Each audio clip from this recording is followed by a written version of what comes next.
इस कहानी की शुरुआत में हमें बताया जाता है कि आज से हजारों सालों पहले इंसानों ने मान लिया था कि वो इस दुनिया में अकेले नहीं है। वो मानते थे कि उनकी ही जैसी और 9 दुनियाएं भी है, जिनमें से एक दुनिया में उनके गॉड रहते हैं। फिर एक दिन अचानक बर्फीली और अंधेरी दुनिया यूतेनहाई से फ्रोस्ट जायंट धरती पर आए, जिन्होंने इंसानों पर अटैक करना शुरू कर दिया, क्योंकि वो एक एक करके सभी 9 रियासतों पर कब्जा करना चाहते थे। ये देखकर इसगार्ड के किंग ओडिन इंसानों को बचाने के लिए धरती पर आए, क्योंकि उनका कर्तव्य 9 रियासतों में मासूम लोगों की रक्षा करना था। इस गार्डियंस और फ्रोस्ट जायंट के बीच बहुत ही खतरनाक जंग हुई, जिसमें फ्रोस्ट जायंट्स के राजा लोफी ओडिन से हार गए, जिससे ओडिन ने सभी फ्रोस्ट जायंट्स को उनकी दुनिया में कैद कर दिया और उनकी ताकत का जरिया फ्रोस्ट बॉक्स उनसे छीन लिया गया, जिससे दुनिया में वापस से शांति की स्थापना हुई। फिर एसगार्डियन वापस अपनी दुनिया एसगार्ड में लौट आए। एसगार्ड एक बहुत ही खूबसूरत और विकसित दुनिया थी। फिर हमें दिखाया जाता है कि ओडिन ये कहानी अपने 2 बेटे थोर और लोकी को सुना रहे होते हैं। वो उन्हें कहते हैं कि एक दिन ऐसा जरूर आएगा जब तुम्हें सभी मासूम लोगों की रक्षा करनी होगी। फिर सीन प्रेजेंट में शिफ्ट होता है, जहां हमें न्यू मैक्सिको के रेगिस्तानी इलाके में एक वैन को दिखाया जाता है, जिसमें 2 भौतिक वैज्ञानिक जेन और एरिक बोरेलिस प्रकार की घटना पर रिसर्च कर रहे होते हैं, क्योंकि उन्हें लगता है कि आसमान में जो अजीब सी लाइट दिखाई देती है उससे 2 दुनियाओं में इधर से उधर जाया जा सकता है। उनके साथ एक इंटर्न भी होती है जिसका नाम डार्सी होता है। तभी उन्हें आसमान में बहुत ही अजीब सी रोशनी दिखाई देती है। वो बहुत तेजी से उस रोशनी की तरफ बढ़ने लगते हैं। तभी वो बिजली एक बड़े से बाउंडर में बदल जाती है, जिससे उनकी गाड़ी के आगे एक इंसान आकर टकरा जाता है। फिर सीन एसगार्ड पर शिफ्ट होता है, जहां हमें दिखाया जाता है कि अब थोर और लोकी बड़े हो चुके हैं। थोर बहुत ही ज्यादा ताकतवर और शक्तिशाली होता है और उसके पास उसका हैमर भी होता है, जिसको मिन्योर कहा जाता है। वहीं लोकी की शक्तियां कम है, लेकिन वो जादुई शक्तियों में माहिर है। आज एसगार्ड में सभी जश्न मना रहे होते हैं, क्योंकि थोर का आज राज्याभिषेक होने वाला था। तभी हमें दिखाया जाता है कि एसगार्ड के हथियार खाने में 3 फ्रोस्ट जायंट घुस जाते हैं, जो वहां रख के फ्रोस्ट बॉक्स को हासिल करना चाहते थे। लेकिन इस बात का पता ओडिन को चल जाता है और वो वहां डिस्ट्रॉयर को भेज देते हैं, जो उन तीनों फ्रोस्ट जायंट्स को खत्म कर देता है। ओडिन अपने दोनों बेटों के साथ वहां पहुंचते हैं, लेकिन उन्हें कुछ समझ नहीं आता कि फ्रोस्ट जायंट्स यहाँ कैसे घुस सकते हैं। थोर को फ्रोस्ट जायंट्स पर बहुत गुस्सा आता है, इसीलिए अपने डेड को कहता है कि हमें यूतेनहाई में घुसकर उन्हें सबक सिखाना चाहिए, क्योंकि उन्हें अब लगने लगा है कि हम कमजोर हैं। लेकिन ओडिन उसे ऐसा करने से मना कर देते हैं। तो थोर उन्हें कहता है कि मैं नया राजा होने के मुताबिक ये हुक्म देता हूँ कि हमें यूतेनहाई पर हमला करना चाहिए। तो ओडिन उसे कहते हैं कि तुम अभी राजा बने नहीं हो। इससे थोर को बहुत गुस्सा आता है, वो काफी परेशान होता है। तभी लोकी उसके पास आता है और उसे भड़काता है। वो उसे कहता है कि अगर फ्रोस्ट जायंट्स ने एक बार अगर हम पर हमला किया है तो दूसरी बार भी हम पर हमला कर सकते हैं, लेकिन तुम डेड की इजाजत के बगैर कुछ नहीं कर सकते। इससे थोर को गुस्सा आता है और वो डिसाइड करता है कि वो यूतेनहाई में जाकर फ्रोस्ट जायंट्स को सबक सिखाएगा। इसके लिए वो अपने दोस्त वोल्स्टेक, फ्रेंडल और सिप को भी मना लेता है। फिर वो सभी बाइफ्रोस्ट के पास जाते हैं, क्योंकि वो इसी के जरिए दूसरी दुनिया में जा सकते हैं। वो बाइफ्रोस्ट के जरिए यूतेनहाई पहुंच जाते हैं, जहां वो लाफी के ठिकाने पर पहुंचते हैं, जहां फ्रोस्ट जायंट्स की संख्या काफी ज्यादा होती है।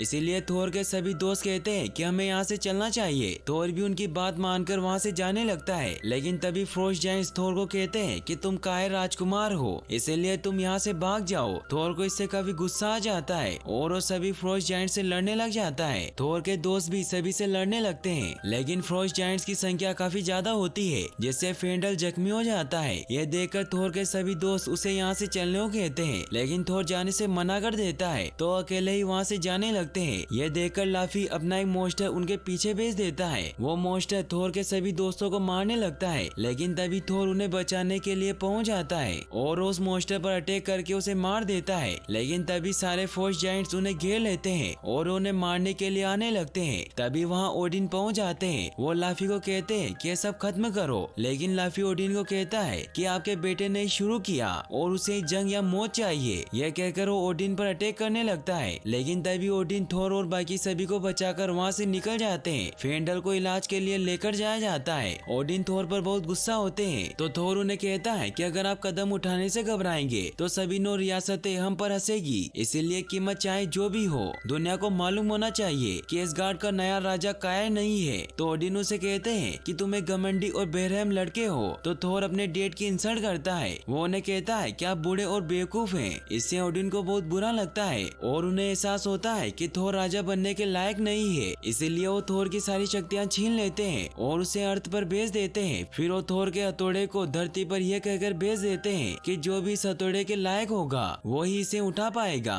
और उसमें थोर की सारी शक्तियाँ आ जाएगी। फिर हमें वही सीन दिखाया जाता है जब जेन की गाड़ी से कोई आदमी टकरा गया था। इसका मतलब ये होता है कि और कोई नहीं बल्कि थोर होता है। वहीं दूसरी तरफ थोर का हथौड़ा यहाँ से 50 मील दूर पश्चिम में जाकर गिरता है। थोर गाड़ी से टकराने की वजह से बेहोश हो गया था, इसीलिए जेन उसे लेकर हॉस्पिटल में एडमिट करवाकर वहाँ से चली जाती है, क्योंकि उसे पता नहीं होता कि वो दूसरी दुनिया से आया है। वहीं थोर की जब आँख खुलती है तो अपने आसपास डॉक्टर को देखकर काफी घबरा जाता है, इसीलिए वो सभी पर अटैक करने लगता है, लेकिन गार्ड उसे पकड़कर बेहोश कर देते हैं। वहीं हमें दिखाया जाता है कि थोर का जहाँ हथौड़ा गिरा था वहाँ लोगों की लाइन लग जाती है। वो उस हथौड़े को उठाने की कोशिश करते हैं, लेकिन कोई भी उस हथौड़े को नहीं उठा पाता। यहाँ तक कि वो गाड़ी से भी हथौड़े को उठाने की कोशिश करते हैं, लेकिन इससे उनकी गाड़ी भी टूट जाती है। तभी शील्ड के लोग उस जगह पर पहुँच जाते हैं और उस पूरी जगह को अपने कंट्रोल में ले लेते हैं। वहीं दिखाया जाता है कि जेन और उसके साथी वापस अपने लैब में आकर अपनी रिसर्च शुरू कर देते हैं, क्योंकि उन्हें लगता है कि उस रात जो आसमान में बिजली दिखी थी वो दो दुनियाओं में आने जाने का रास्ता है। वो उस दिन की फोटोग्राफ्स देखते हैं, जिससे उन्हें पता चलता है कि थोर भी दूसरी दुनिया से आया है, इसीलिए उससे मिलने के लिए हॉस्पिटल निकलते हैं। वहीं हमें दिखाया जाता है कि थोर को उसकी हरकत की वजह से बेड से बांध दिया होता है, लेकिन वो किसी तरह से बचकर वहाँ से निकल जाता है। जेन उससे मिलने के लिए वहाँ पहुँचती है, लेकिन वो देखती है कि थोर वहाँ नहीं होता। इससे वो काफी परेशान हो जाती है और वो डिसाइड करती है कि वो पूरे शहर में उसे ढूंढ कर ही रहेगी, क्योंकि उसके जरिए ही वो दूसरी दुनिया के बारे में पता कर सकती थी। वो वहाँ से निकलने लगती है, लेकिन तभी थोर उसकी गाड़ी से टकराकर बेहोश हो जाता है। फिर वो उसे अपने ऑफिस लेकर जाते हैं, जहाँ जेन उसे पहनने के लिए कपड़े देती है। थोर उन्हें कहता है कि मुझे भूख लगी है, तो फिर वो खाना खाने के लिए जाते हैं। वहीं हमें दिखाया जाता है कि लोकी हथियार खाने में जाकर फ्रोस्ट बॉक्स को उठा लेता है, जिससे वो फ्रोस्ट जायंट में चेंज हो जाता है। इसका मतलब ये होता है कि लोकी एक फ्रोस्ट जायंट होता है। तभी ओडिन भी वहाँ आ जाते हैं। लोकी ओडिन से कहता है कि मुझे सच सच बताइए कि मैं कौन हूँ। तो ओडिन उसे बताते हैं कि जंग के खत्म होने के बाद जब मैं योटेन के मंदिर में गया तो मुझे वहाँ लाफी का बच्चा मिला, जो बहुत ही बीमार और परेशान था, जिसे उन्होंने मरने के लिए छोड़ रखा था, और वो तुम थे। ये सुनकर लोकी काफी हैरान होता है। वो उन्हें कहता है कि आप योटेन के खून में सने हुए थे, फिर भी आपने मुझे क्यों बचाया? जरूर आपका इसमें कोई मकसद होगा। तो ओडिन उसे कहते हैं कि मुझे लगा था कि हम तुम्हारे जरिए संधि कर सकते हैं, शांति बनाए रख सकते हैं। तो लोकी उन्हें कहता है कि इसका मतलब ये है कि मैं एक चुराई हुई चीज हूँ, इसके अलावा कुछ नहीं हूँ। तो ओडिन उसे कहते हैं कि तुम मेरे बेटे हो और मैंने तुम्हें सच इसलिए नहीं बताया ताकि तुम खुद को थोर से अलग महसूस न करो। तो लोकी उन पर बहुत गुस्सा होता है। वो उन्हें कहता है कि आप मुझसे प्यार करने का जितना चाहे दावा क्यों ना कर ले, लेकिन आप कभी फ्रोस्ट जायंट को एसगार्ड की गद्दी पर नहीं बिठाते। इन बातों से ओडिन को कुछ होने लगता है और वो गहरी निंद्रा में चले जाते हैं। लोकी ये देखकर काफी परेशान हो जाता है। वो गार्ड्स को वहाँ बुलाता है। वहीं हमें दिखाया जाता है कि जेन थोर को खाना खिलाने के लिए रेस्टोरेंट में लेकर जाती है, जहाँ थोर वहाँ आए लोगों की बात सुन लेता है, जो उस हथौड़े के बारे में बात कर रहे थे जो स्पेस से गिरा था। थोर इससे समझ जाता है कि वो उसके हैमर के बारे में बात कर रहे हैं, इसीलिए थोर उनसे पूछता है कि वो किस तरफ है। तो उसे बताते हैं कि वो यहाँ से 50 मील दूर पश्चिम की तरफ है। तो थोर उस तरफ जाने के लिए निकल जाता है। जेन उसे कहती है कि तुम उस तरफ क्यों जा रहे हो? तो थोर उसे कहता है कि वो हमारा हथियार है और अगर तुम मुझे उस तक पहुँचा दोगी तो मैं तुम्हें वो सब बताऊंगा जो तुम जानना चाहती हो।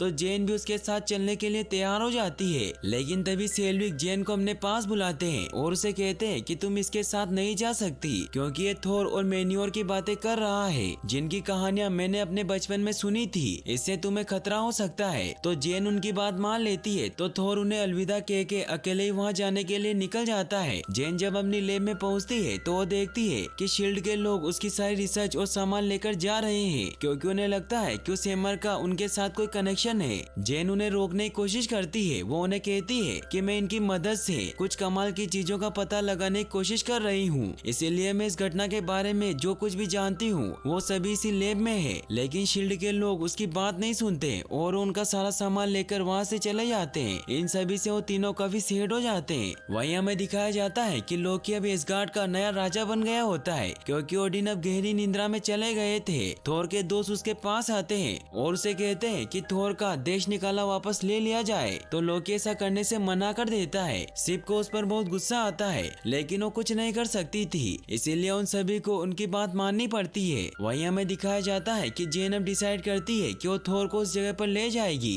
ताकि थोर उसे उसकी दुनिया के बारे में सारी बातें बता सके। वो थोर को अपने साथ लेकर निकल जाती है। वो रात होते होते उस जगह पर पहुंच जाते हैं जहां वो देखते हैं कि शील्ड ने उस पूरी जगह को अपने कब्जे में ले लिया है। थोर जेन को कहता है कि मैं एक बार मिन्योर हासिल कर लूं, उसके बाद मैं तुम्हें वो सारी चीजें लौटा दूंगा जो उन्होंने चुराई थी। यह कहकर वो वहाँ जाने के लिए निकल जाता है। वो एक एक करके सभी गार्ड को मारकर अंदर जाने लगता है। वो ऑलमोस्ट हैमर तक पहुँच जाता है, लेकिन तभी वहाँ एक बहुत ही पावरफुल गार्ड आकर थोर को रोक लेता है। उन दोनों के बीच में फाइट होने लगती है, लेकिन थोर उस गार्ड को बेहोश कर देता है। फिर वो अपने हैमर के पास जाकर उसे उठाने की कोशिश करता है, लेकिन वो उसे नहीं उठा पाता क्योंकि ओडिन ने कहा था कि इसे वही उठा सकता है जो इसके लायक हो। इससे थोर को बहुत गुस्सा आता है। वो जोर जोर से चिल्लाने लगता है। शील्ड के लोग उसे गिरफ्तार कर लेते हैं। वो उससे पूछताछ करते हैं, लेकिन थोर उन्हें कुछ नहीं बताता। तभी लोकी थोर से मिलने आता है। थोर लोकी से पूछता है कि तुम यहाँ क्यों आए हो, तो लोकी उसे झूठ कहता है कि अपडेट नहीं रहे क्योंकि वो तुम्हारे देश निकाले और एसगार्ड के नए हमले के डर को बर्दाश्त नहीं कर पाए और अब मैं एसगार्ड का नया राजा बन गया हूँ। तो थोर उसे कहता है कि क्या मैं घर वापस आ सकता हूँ, लेकिन लोकी नहीं चाहता था कि वो वापस आए, इसीलिए वो थोर से कहता है कि माँ ने तुम्हें घर लौटने से मना किया है। ये कहकर वो वहाँ से चला जाता है। थोर बहुत दुखी होता है। वहीं हमें दिखाया जाता है कि जेन सेल्विक से कहती है कि हमें उसे बचाना ही होगा क्योंकि उसके जरिए ही हम दूसरी दुनिया में आने जाने के रास्ते का पता लगा सकते हैं। तो सेल्विक उसे बचाने के लिए शील्ड के एजेंट के पास जाते हैं। वो थोर की नकली आइडेंटिटी बताकर थोर को छुड़वा लेते हैं। वहीं दिखाया जाता है कि लोकी लाइफी से मिलने जाता है। वो उन्हें कहता है कि मैं आपको और आपके सैनिकों को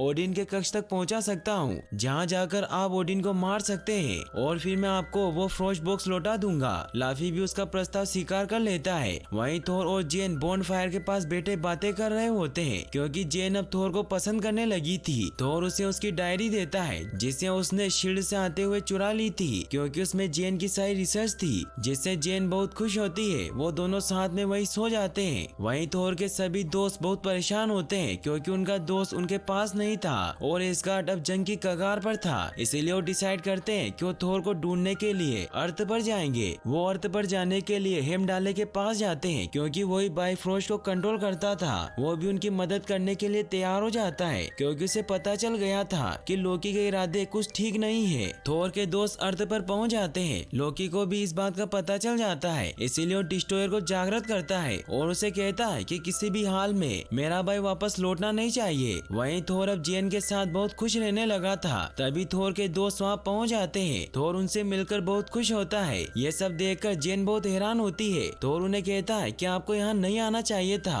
तो थोर उन्हें कहता है कि तुम जानते हो हम घर नहीं लौट सकते क्योंकि मेरी वजह से ही हमारे पिता की मौत हुई है। तो सिर्फ उसे बताती है कि तुम्हारे पिता अभी भी जिंदा है। इससे थोर समझ जाता है कि लोकी ने उसके साथ साजिश की है। वहीं लोकी गुस्से में हेमडाले के पास जाता है तो हेमडाले भी गुस्से में लोकी से पूछता है कि तुम फ्रोस्ट जायंट्स को एसगार्ड में कैसे लाए। तो लोकी उसे कहता है कि मैं तुम्हारा राजा हूँ, इसीलिए अब मुझे तुम्हारी कोई जरूरत नहीं है और मैं तुम्हें बाइफ्रोस्ट के काम से निकालता हूँ। तो हेमडाले उसे कहता है कि फिर तो मुझे आपका हुक्म मानने की जरूरत नहीं है। यह कहकर हेमडाले लोकी पर अटैक करने लगता है, लेकिन लोकी फ्रोस्ट बॉक्स से हेमडाले को बर्फ में जमा देता है। वहीं हमें दिखाया जाता है कि डिस्ट्रॉयर धरती पर पहुंचकर सभी पर अटैक करने लगता है। थोर को इसके बारे में पता चल जाता है, इसीलिए वो जेन को सिटी के सभी लोगों को यहाँ से निकालने को कहता है। थोर के सभी दोस्त वहाँ मौजूद सभी लोगों को सिटी से बाहर निकालने लगते हैं। तभी डिस्ट्रॉयर वहाँ पहुंचकर सिटी में हमला करने लगता है। थोर के दोस्त उसे रोकने लगते हैं। सिर्फ डिस्ट्रॉयर के सीने में भाला घुसा देती है, लेकिन डिस्ट्रॉयर को कुछ नहीं होता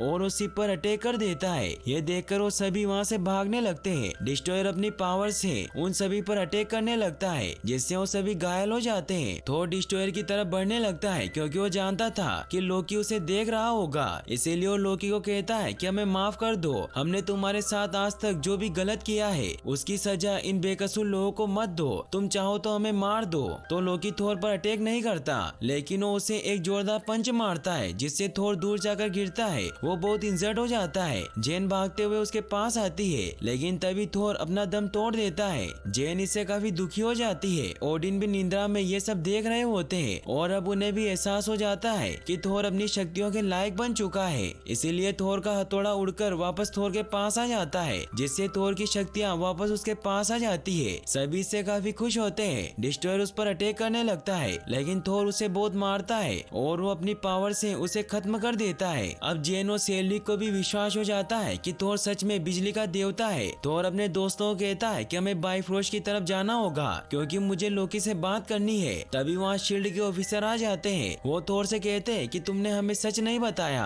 तो थोर उसे कहता है कि हम दोनों का एक ही मकसद है और वो है दुनिया की हिफाजत करना, और आज से तुम हमें अपना दोस्त मान सकते हो, लेकिन उसके बदले में तुम्हें जेन की सारी चीजें लौटानी होगी। तो ऑफिसर भी मान जाता है। वहीं हमें दिखाया जाता है कि लोकी अपने साथ लाफी और उसके सैनिकों को लेकर आ गया होता है ताकि वो ओडिन को खत्म कर सके। वहीं जेन और बाकी सब बाइफ्रोस्ट की तरफ पहुंचते हैं, जहां थोर हेमडाले को आवाज लगाने लगता है कि बाइफ्रोस्ट खोल दो। वो जोर से चिल्लाने लगता है। हेमडाले भी ये सब सुन रहा होता है, जिससे वो अपनी ऊपर जमी हुई बर्फ को तोड़ देता है और वहाँ मौजूद 2 फ्रोस्ट जायंट को खत्म करके बाइफ्रोस्ट का दरवाजा खोल देता है। थोर जेन को कहता है कि हमें वापस एसगार्ड जाना होगा, लेकिन हम वादा करते हैं कि हम तुम्हारे लिए लौटकर जरूर आएंगे। फिर वो दोनों किस कर लेते हैं। थोर और उसके दोस्त एसगार्ड पहुंच जाते हैं। लाफी ओडिन के कक्ष तक पहुंच जाता है, जहां वो जैसे ही ओडिन को मारने लगता है, लेकिन तभी लोकी वहां आकर लाफी को मार देता है। इसका मतलब ये होता है कि वो लाफी से अपना बदला लेना चाहता था। इसके लिए उसने ये सारी साजिश रची थी। वो लाफी को जान से मार देता है और अब वो यूतेनहाई को भी खत्म करना चाहता था। तभी वहाँ थोर पहुंच जाता है और उसे रोकने की कोशिश करता है, लेकिन थोर उस पर वार करके